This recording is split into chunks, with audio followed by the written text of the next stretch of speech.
తెలంగాణ రాష్ట్ర జేఏసీ పిలుపు మేరకు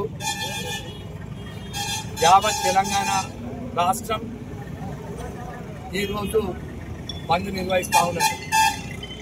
ముఖ్యంగా కోరుట్ల నియోజకవర్గంలో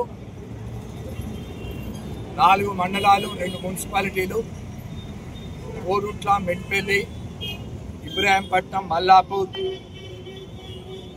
మండలాలతో సహా 2 మున్సిపాలిటీలు సంపూర్ణంగా ఈరోజు బంద్ పాటించడం జరిగింది. ఈరోజు జేఏసీ నాయకులంతా కూడా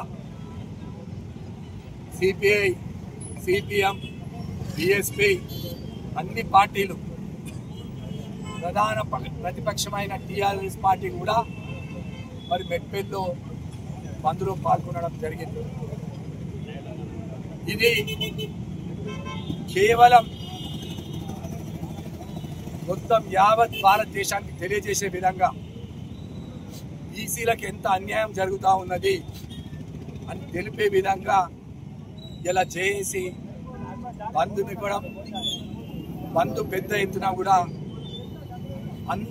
అన్ని పార్టీల శ్రేణులు, ముఖ్యంగా కాంగ్రెస్ పార్టీ శ్రేణులు అందరూ కూడా బంద్లో పాల్గొని విజయవంతం చేయడం జరిగింది. కాంగ్రెస్ పార్టీ చిత్తశుద్ధితో 42% బీసీలకు ఇవ్వాల్సిందే అని 2 చట్టసభలు ఆమోదం పొంది తర్వాత ఒక స్పెషల్ ఆర్డినెన్స్ తీసి మరి గవర్నర్ గారి దగ్గరికి పంపితే గవర్నర్ గారు దానికి ఆమోదం తెలపలేదు.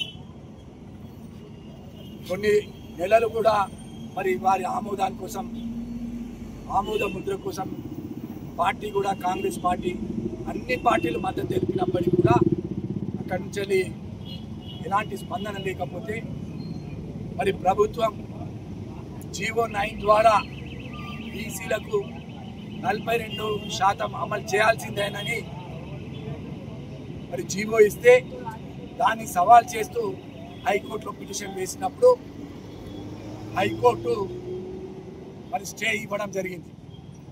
మళ్ళీ ప్రభుత్వం సుప్రీంకోర్టుకు కూడా వెళ్ళడం జరిగింది. సుప్రీంకోర్టులో కూడా స్టే ఇవ్వడం జరిగింది. సో 42% బీసీలకు ఖచ్చితంగా అమలు చేయాలని రేవంత్ రెడ్డి గారి ప్రభుత్వం, మా పిసిసి అధ్యక్షులు మహేష్ కుమార్ గౌడ్ గారు వీళ్ళు శాయశక్తుల ప్రయత్నం చేసినారు. అన్ని విధాలుగా న్యాయ పోరాటం చేసినారు. మీరు అందరూ చూడడం జరిగింది. మరి ఇవాళ మేము ఐక్యంగా ఉన్నారు, తెలంగాణ ప్రజలందరూ బీసీలకు 42% కోసమని జేఏసీ పిలుపుకు అందరూ మద్దతు ఇచ్చినందుకు మరి మేము కూడా కాంగ్రెస్ పార్టీ శ్రేణుల్లో పాల్గొన్నాం. ఈ బంద్ను సంపూర్ణంగా విజయవంతం చేసిన అన్ని పార్టీ నాయకులకు, అదేవిధంగా మా కాంగ్రెస్ పార్టీ కార్యకర్తలకు, కౌన్సిలర్లకు, చైర్మన్లకు, మరి జెడ్పీటీసీలకు, ఎంపీటీసీలకు ప్రతి ఒక్కరికి కూడా మరి మీ ద్వారా ధన్యవాదాలు తెలియజేస్తా ఉన్నాం. మీరే చూస్తూ ఉన్నారు, కోరుట్ల పట్టణం అంటే వ్యాపారంలో తెలంగాణలో ఒక పెద్ద పట్టణం.